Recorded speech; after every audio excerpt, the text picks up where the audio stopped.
All right, audience question time. Who has the first question? There's a lot of cynicism about the political system. And as you've had a career interfacing with the political system for decades, is it cynicism deserved, or is it only half the story?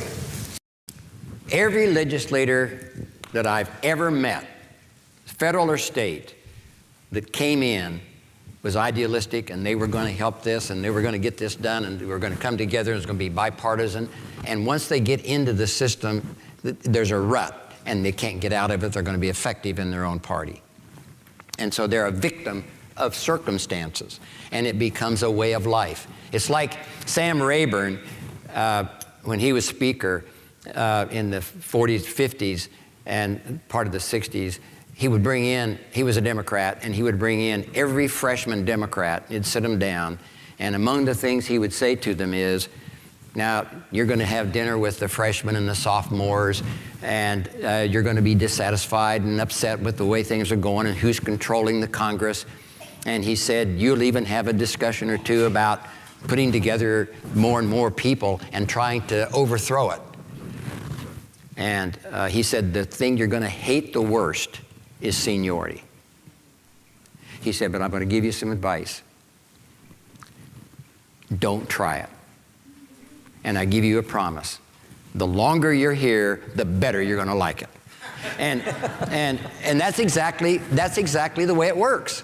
So I wouldn't say it's cynicism. I would say it's the system. Now, the one thing I have observed back in the 60s and 70s and even into the 80s, when I would go back to Washington all the time, you would see senators or members of Congress fight on the floor, but they would have lunch. On the Senate, they would have lunch at the Monocle. I saw many times, people that had fought on the floor having lunch together, and they had dinner with their spouses and families at night and on weekends. That kind of socialization does not occur today. It's very rare. And we've lost the personalization and the individual integrity and trust. I just read an article 2 weeks ago that there was a limited poll in the Midwest, and for years, when families have a marriage, two different families, and their children get married, the most divisive issue was where they have different religions. And this guy had done, it was not a nationwide poll, because it clearly didn't include California, but he found that the most divisive issue between two families marrying, their children marrying, was which political party were they in?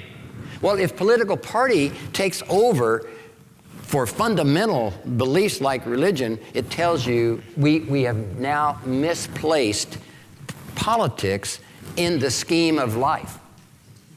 So I wouldn't call it cynicism, but I would say we have developed a polarization to the extent that it makes compromise a bad word. But compromise is the art of effective legislation. And compromise is the art of sound public policy.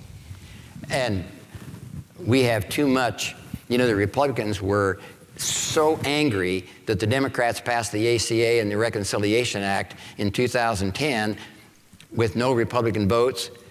They castigated the Democrats. And now they're doing exactly the same thing, and you get it the other. And you see all of these inconsistencies that are playing out on both sides. We have to have more mature thinking, and it's not going to come by when we have leaders that in and of themselves are divisive and inconsistent. Thank you. Next question. Do you think we spend too much time cajoling, speaking to the legislator versus their key staff, those people that whisper in their ears? We need to spend time with both. And most legislators will listen to you and tend to say, well, that's really good to hear. would you send me more information on that? I'm going to follow up with my staff. Even though, and I've been in those meetings, when I had talked to that legislator 3 or 4 times about that exact issue before that meeting, because they want to push it off. And so the answer is you've got to talk with them and you've got to have a relationship with them, but it's also equally as important with the staff, because the staff do a lot of the drafting, and they even do compromising among the staffs when they're writing legislation. And then if they have some major point they want to make, they will convince the legislator. We at CHA spend a huge amount of time with the staffs nationally and in Sacramento. And it's important for the regional associations to do the same thing with the county boards and the city councils and their staffs. I think there's a lot of effort to balance those in an effective way. But if somebody is stuck on a political position that they can't get off of, I'll just give you a good example. Repeal vote in the House the first time around. We had 3 Republicans that agreed with us, and the political pressure became so great when the vote was finally cast that they switched and voted. But they knew that that was not the right vote. And that's when politics dictate what happens. Next question. Judith? Yes, Dwayne. I'm going to go back to your remembering things that have come out of the political process that might have disappointed you.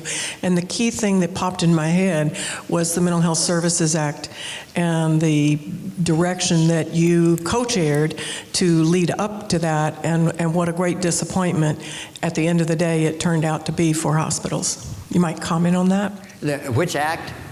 Mental Health Services. Oh, the Mental Health Service, Prop 63. Sorry, Okay. yes. Again, I entered the Prop 63 foray when it was at the second base, or halfway through. And then